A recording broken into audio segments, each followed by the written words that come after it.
with his defense and ended up with 10 points. Yeah, and the playoffs are all about matchups. He struggled a little bit against Detroit because they had big guards that they came in with off the bench especially. But this series, he was up against Peyton Pritchard a lot, and that's a guy he can defend.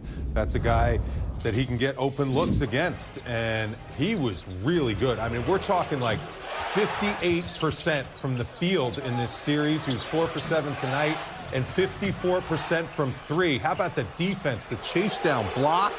I mean, the ball movement was really outstanding. Unbelievable. And he's got great, that was really good. And Deuce throwing it down right there. He's got great chemistry with Jalen Brunson. Jalen Brunson does a really good job of when he's on the floor knowing I got to get Deuce some open looks to get him into the rhythm of the game.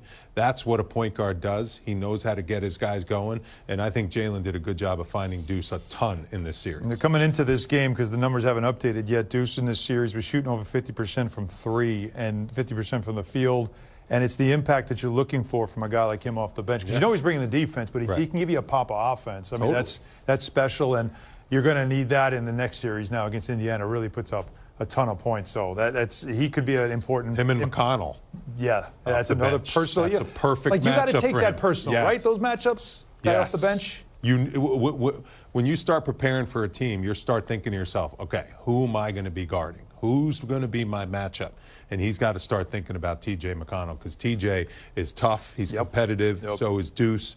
Those are two guys that have really carved out outstanding NBA careers so far, and that's going to be a fun matchup to watch. All right, guys, Monica McNutt across the street helped call the game on the radio on ESPN New York. She's standing by with a special guest. Monica, who do you have? Well, I mean, I almost don't recognize you not in a suit. Monica, it was so weird. I came, nobody was talking to me. Nobody even looked at me. It was weird. Really casual, but I brought my work clothes tonight. Let's go to work, guys, right? And they did. The team absolutely did that. So back to the Eastern Conference Finals, Clyde. Just what went through your mind sitting courtside and being able to take this one in as a member of this organization? Well, sitting here courtside, I saw how physical the game is, but the defense was intense. They kept the Celtics 35 feet away all night. So they started missing those jumpers. Knicks were getting back in transition. I think you were sitting on the baseline right where Jalen Brunson drew the 5th foul on Jalen Brown. Yeah, right. Starks, man, he and Marbury, they're crazy, man. They need a seatbelt when they're on. I have heard those guys are great. Guys, I don't know if you guys got this note, but Josh Hart had his first playoff triple-double tonight. He joined you. I hate that guy. Wait a minute. He joined you as one of the guys that has been able to accomplish that. I think you did it game 1, 72 versus the Lakers. Was your playoff triple-double. But, Josh, I mean, we could talk about so many of the guys on this team, Clyde, but let's just start with Josh and his performance tonight. Well, he's the heart of the team. I mean, I saw the black eye. He was undaunted by that, you know, the good rebounding. So he grows on you. You just watch him. He just does whatever it takes to win a game. You know, he doesn't worry about the points and that. And like in the regular season, he broke my record, too. I think, nine triple-doubles in the season. So, yeah, he's the heart of the team. I felt, and I don't know if you guys felt this way, but I felt good coming into this game because of the team's record after losses. Now they improved to 4-0 after losses. But for this one to be over in the third quarter, and I know we are television and radio professionals, I was almost without words. What can you say about the dominance of tonight's performance? Well, they came out from the get-go. You know, the previous game they had to get down to get up. But tonight they came out from right away.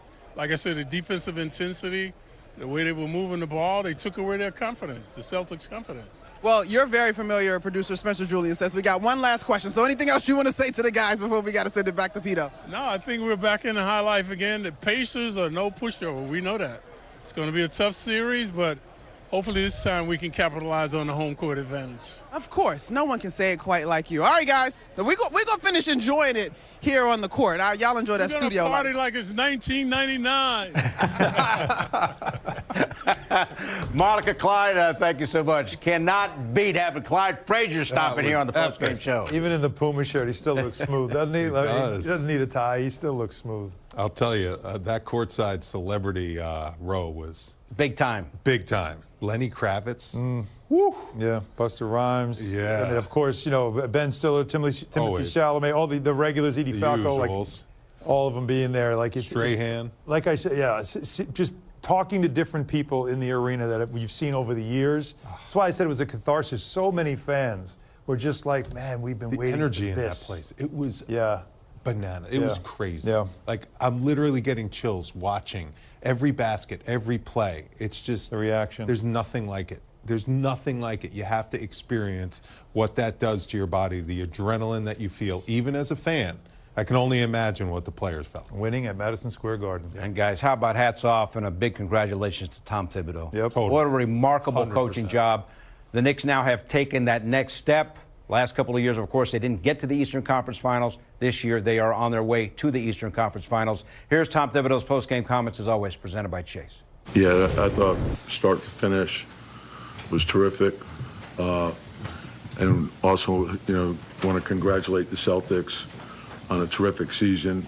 Unfortunate injury to Jason Tatum, but they're a terrific organization, ownership, front office, coaching staff. Joe Mazzulla is a terrific coach, great players, first-class organization. Hats off to them for the season they had in defending their championship. Coach, congratulations on getting to the Eastern Conference Finals. Would you say tonight's performance was the best in the postseason? Probably, and we knew we would have to play 48 minutes against them. They're terrific on both sides of the ball. They play their style no matter what. And so they're not going to hand you anything. You have to earn it, and I felt that we did that. Tom, it seemed from the start, and then even when the league got to 30, you guys were beating the loose balls and stuff. The urgency you had talked about, was that kind of on display there all game long?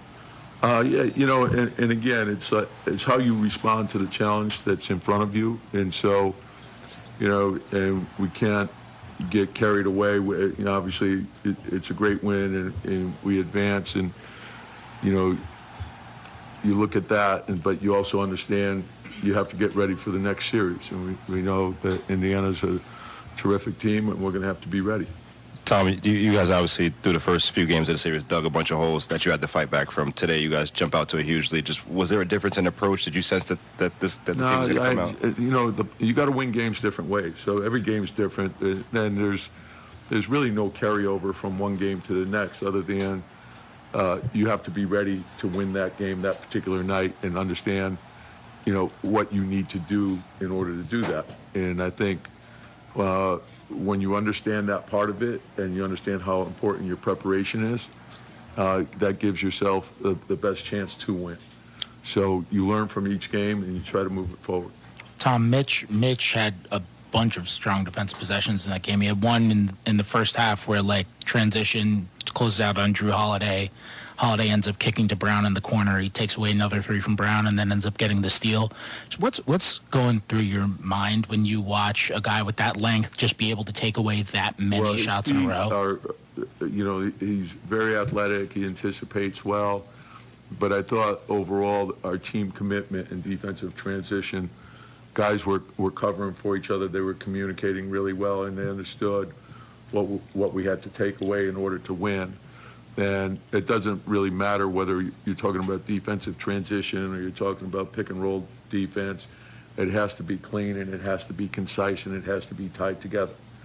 And so when you do that, particularly against a team that's as well versed as they are and with their ability to shoot and spread you out, you have to be very disciplined. And so I thought we were tonight.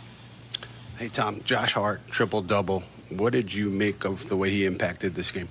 Yeah, and that's who he is. It's like he impacts the game a lot of different ways.